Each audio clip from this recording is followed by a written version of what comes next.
కేంద్ర ఎన్నికల సంఘం విపక్ష ఇండియా కూటమి మధ్య ఓట్ల చోరీ ఆరోపణల వ్యవహారం మరింత తీవ్రంగా మారింది. కాంగ్రెస్ నేత రాహుల్ గాంధీ చేస్తున్న ప్రచారానికి కౌంటర్ ఇచ్చేందుకు సిద్ధమైంది ఈసీ. రేపు మధ్యాహ్నం 3 గంటలకు మీడియా సమావేశం నిర్వహించనుంది. రాహుల్ గాంధీ ఆరోపణలకు దీటుగా సమాధానం ఇవ్వనుంది. ఓట్ల చోరీకి సంబంధించిన ఆరోపణలకు ఆధారాలు ఇవ్వాలంటూ ఇప్పటికే రాహుల్కు నోటీసులు ఇచ్చింది ఈసీ.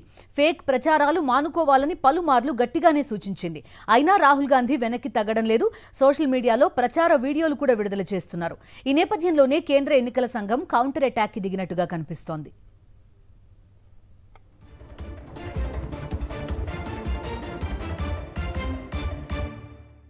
కేంద్ర ఎన్నికల సంఘం విపక్ష ఇండియా కూటమి మధ్య ఓట్ల చోరీ ఆరోపణల వ్యవహారం మరింత తీవ్రంగా మారింది. కాంగ్రెస్ నేత రాహుల్ గాంధీ చేస్తున్న ప్రచారానికి కౌంటర్ ఇచ్చేందుకు సిద్ధమైంది ఈసీ. రేపు మధ్యాహ్నం 3 గంటలకు మీడియా సమావేశం నిర్వహించనుంది ఈసీ. రాహుల్ గాంధీ ఆరోపణలకు దీటుగా సమాధానం ఇవ్వనుంది.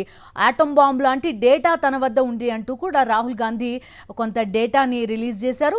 డూప్లికేట్ ఓట్లు, రాంగ్ అడ్రస్, అదేవిధంగా ఒకే అడ్రస్లో వందల కొద్ది ఓట్లు ఉన్నాయి అంటూ కూడా ఆయన ఆరోపించారు. ఒక నియోజకవర్గాన్ని తీసుకుని ఆ నియోజకవర్గంలో ఏ విధంగా ఓట్ల చోరీ జరిగింది అంటూ కూడా కొంత డేటాని ఇవ్వడం మనకు కనిపించింది. అయితే దీనిపైన అఫిడవిట్ ఇవ్వాలి అంటూ కూడా ఈసీ రాహుల్ గాంధీకి నోటీసులు ఇచ్చిన నేపథ్యం. అందుకు ఆయన నిరాకరించారు. ఎంపీగా ప్రమాణ స్వీకారం చేశాను అని ఆయన దానికి కౌంటర్ కూడా ఇచ్చిన పరిస్థితి. ఈ నేపథ్యంలో ఓట్ల చోరీకి సంబంధించి ఓవరాల్గా ఈసీ వివరణ ఇవ్వబోతోంది. గత కొంతకాలంగా ఈసీ అటు ఈవీఎంల పైన అదేవిధంగా ఓటర్ లిస్టుల పైన రాజకీయ పార్టీలన్నీ కూడా వరుసగా ఆరోపణలు చేస్తున్న నేపథ్యం. ఈసీ ట్రాన్స్పరెన్సీ మెయింటైన్ చేయట్లేదు అనేది కూడా ఆరోపణ. డిజిటల్ ఓటర్ లిస్ట్ డిమాండ్ చేస్తున్నారు రాహుల్ గాంధీ. దాన్ని ఇవ్వాలని కూడా ఆయన సూచిస్తున్నారు. ఈసీ అందుకు సిద్ధంగా లేదు అని ప్రశ్నిస్తున్నారు. ఇలా పలు ఆరోపణలు ఈసీ ఎదుర్కొంటోంది. వీటన్నింటికీ సమాధానం ఇవ్వబోతోంది రేపు మధ్యాహ్నం 3 గంటలకు ఎన్నికల సంఘం.